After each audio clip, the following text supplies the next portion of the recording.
first short on YouTube, so I'm pretty excited about that. But I'm gonna talk a little quick in this short because I don't have that much time. But I wanted to make sure that I followed up with a question that may possibly come from our last Family Finance Day topic, Untapped Assets, that you may have at your last employer, right? Go ahead and go watch that video. But the question that may come up is, when would be a good time for me to cash out those assets versus roll them over or change them into a different plan or account?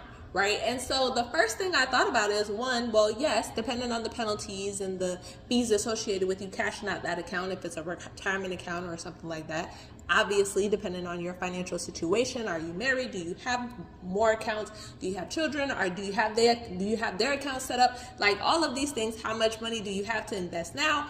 All of these things play a portion into it, right? You have options.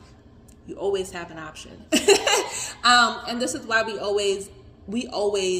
as in wealthy employees, always make sure that we are giving you a personalized, tailored financial plan for your specific financial situation and goals. But irregardless of that, the best thing to think about is, after all of those fees and things are associated and you figure out how much those would come out to be, is what are you going to invest in it next? And what's the return on investment on that investment? Right? Because, for example, if you're going to put it into real estate, where you understand that market is about to blow up, or you've seen it growing, or you know what I'm saying, like, for example, Port St. Lucie, 5 years ago, listen, all the houses that are out there on that main street out there, well, they're technically behind us, they were not there.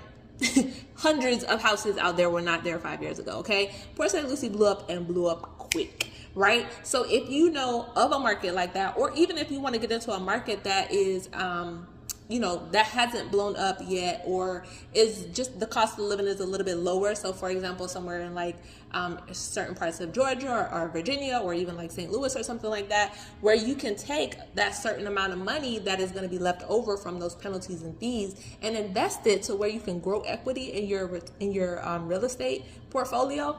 That would be a win, right?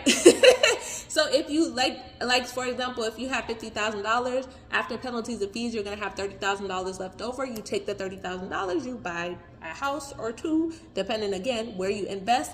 But yet in 2-3 years, your equity goes up triple. I mean, the lots here went from $30,000 to over $100,000. I'm just saying. So anyway, that would be a good time. And if you want to ask any other questions, leave them in the comments below. Don't forget to subscribe. Bye.